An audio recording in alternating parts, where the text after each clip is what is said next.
Hi hello welcome to top story. నేను రవీంద్ర సూరి. ఈరోజు మన టాప్ స్టోరీ కుమారి ఆంటీ కథనం. గత 2 రోజులుగా హైదరాబాద్ పోలీసులకు తనకు మధ్య చర్చ జరుగుతుంది. అది కోర్టు వరకు, ఆఖరికి సీఎం వరకు కూడా పోయింది. ఎవరి కుమారి ఆంటీ? ఓ సాదాసీదా మహిళ, సెలబ్రిటీల కంటే ఎక్కువ అవ్వడం, మళ్ళీ తను అదే సోషల్ మీడియా వల్ల తన ఫ్యామిలీ రోడ్డున పడడం. అసలు ఎవరి కుమారి ఆంటీ? ఏమా కథ? మాదాపూర్లోని కోహినూర్ హోటల్ ఎదురుగా సందులో ఒక ఫుడ్ కోర్ట్ ఉంది. గత 10 సంవత్సరాలుగా నడిపిస్తోంది. ఈ సోషల్ మీడియా బాగా ఎక్కువ అవడం వల్ల ఫుడ్ బ్లాగర్స్, ఈ స్ట్రీట్ ఫుడ్ వాళ్ళని కూడా వీడియోలు తీసి పెట్టడం, దాంట్లో వైరల్ అయిపోవడం. తను ఒక యూట్యూబ్ ఛానల్కి ఇంటర్వ్యూలు ఇస్తూ ఆ ఇంటర్వ్యూలో తన గురించి చెప్పుకున్నది. సో అది చూసిన కొంతమంది బ్లాగర్స్, ఫుడ్ బ్లాగర్స్ దగ్గరికి వెళ్ళి ఫుడ్ తింటూ ఆంటీ ఆంటీ అంటూ అడిగి కావాల్సినవి వేయించుకోవడం. సో దానివల్ల వీడియో చేసి ఆ వీడియోని అప్లోడ్ చేసేసరికి విపరీతంగా వైరల్ అయిపోయి, తను కూడా ఆ విధంగా వైరల్ అవుతుంది కదా అని తను కొసిరి వడ్డించడం. ఈ కొసిరి వడ్డించేటప్పుడు యూత్ అంతా బాగా అట్రాక్ట్ అయిపోయి ఆంటీ ఆంటీ అనడంతో ఆమె కాస్త కుమారి ఆంటీగా మారిపోయింది. సో అలా కుమారి ఆంటీ తోటి ఫేమస్ అయిపోయింది. ఫుడ్ 100 రూపాయలకు నాన్ వెజ్, బీభత్సంగా ఏదైనా 100 రూపాయలకు non veg, mutton, chicken, fish fry, అన్ని రకాల నాన్ వెజ్లు ఉంటాయి. 100 రూపాయలకే ప్లేట్ లాగా కొద్ది రోజులు ఇచ్చింది. సో అలా అందరూ అలవాటైన తర్వాత ఆ రేటు కూడా పెరిగిపోయి ఆ తర్వాత నీ బిల్లు 1000 రూపాయలు, లివర్ ఎక్స్ట్రా. సో ఈ మీమ్స్ తోటి బాగా వైరల్ అయిపోయింది ఇంకా. సో తను ఓన్లీ వీడియోలు వైరల్ అవ్వడం, మీమ్స్ రావడం. సో ఆ విధంగా ఆంటీ బాగా ఫేమస్ అయింది. మరి ఇంత ఫేమస్ అయిన ఆంటీ ఎందుకు ఈరోజు పోలీసులతో చర్చ జరుగుతుందంటే, ఆ గల్లీ మొత్తం విపరీతమైన విజిటర్స్ రావడంతో తను ఏం చేయాలో అర్థం కాలేదు. పోలీసులకి పక్క వాళ్ళు, అటు వాళ్ళు, ఇటు వాళ్ళు కంప్లైంట్ ఇస్తారు కదా, ఇది చాలా డిస్టర్బెన్స్గా ఉంది, ఈ సందు మొత్తం ఆక్యుపై చేస్తున్నా అని చెప్పేస్తారంటే 2-3 సార్లు హెచ్చరించారు. ఆ తర్వాత అవన్నీ అక్కడి నుంచి ఫుడ్ కోర్ట్ తీసేశారు. సో ఫుడ్ కోర్ట్ తీసేయడంతో పెద్ద చర్చ జరిగింది. సో ఇంతకు అసలు ఈమె ఎవరు? ఫుడ్ కోర్ట్ తీస్తేనే సీఎం దాకా పోవాల్సిన అవసరం ఏమొచ్చిందంటే, వాస్తవానికి ఆమె వెనుకున్న కథ ఏంటంటే, ఆమెది ఆంధ్రప్రదేశ్లోని గుడివాడ. అక్కడ నుండి బ్రతుకుదెరువు కోసం వ్యాపారం చేసుకోవడానికి హైదరాబాద్ వచ్చారు.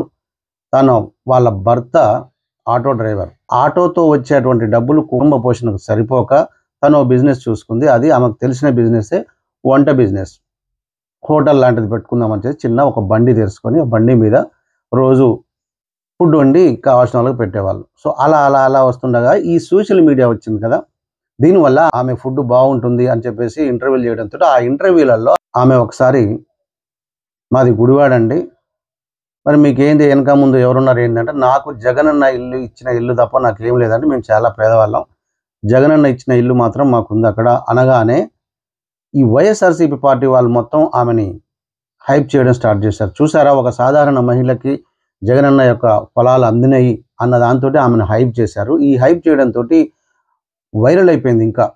సో దానివల్ల ఈమె ఇలా అన్నది కాబట్టి సీఎం అక్కడి నుంచి ఆమెను తీసేయిపించిండు అనేది ఒక వార్త పుట్టుకొచ్చింది. సీఎం రేవంత్ గారికి వేరే పని లేదా? పాపం ఏదో బిజినెస్ చేసుకుని బతుకుతున్నామని తీసేయమని పోలీసులకు ఎందుకు చెప్తాడు? తనకి ఇంతకంటే ఎన్నో పనులు ఉన్నాయి. అంటే ఈ న్యూస్ ఏదైతే సోషల్ మీడియా హైప్ చేసిందో అదే సోషల్ మీడియా వల్ల పాపం ఆమె ఈరోజు రోడ్డున పడాల్సి వచ్చింది. అంటే ఇదంతా రాజకీయం కోసం వాడుకుంటున్నది ఒకటి. సరే, ఇస్తే ఇచ్చారు. సో దానివల్ల పోలీసులను ఆమె పాపం, పోలీసులతో వాళ్ళు ఏం చేస్తారు, పక్క వాళ్ళు కంప్లైంట్ ఇస్తున్నారు, చాలా ఇబ్బంది అవుతుంది, అందరికీ డిస్టర్బెన్స్గా ఉంది కాబట్టి పోలీసులు వాళ్ళు డెఫినెట్గా ఒకటి కాదు 2-3 సార్లు చెప్పి చూస్తే తర్వాత తీసేపించారట.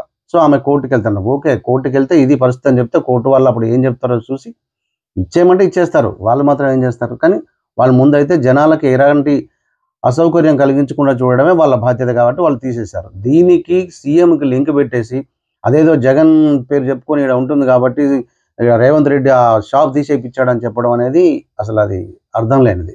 ఎందుకంటే ఆయనకి ఇంతకంటే చాలా పనులు ఉన్నాయి. ఈ విషయం మీద పాపం చిరు వ్యాపారంలో వీళ్ళని తీసేయడం వల్ల ఆయనకు వచ్చేది ఏముండదు. ఆయనకి ఇంకా ఇది పని కాదు కదా.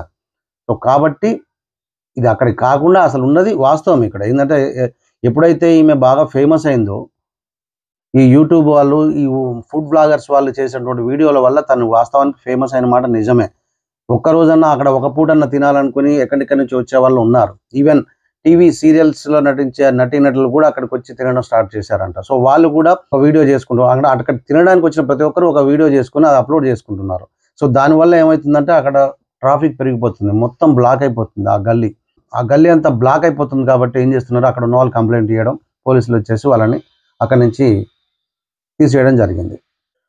ఒక గల్లీలో జరిగే గొడవ, పక్కనున్న పోలీస్ స్టేషన్ తీర్చగలిగే గొడవ, దీన్ని సీఎం దాకా తీసుకెళ్లడం అనేది కరెక్ట్ కాదు.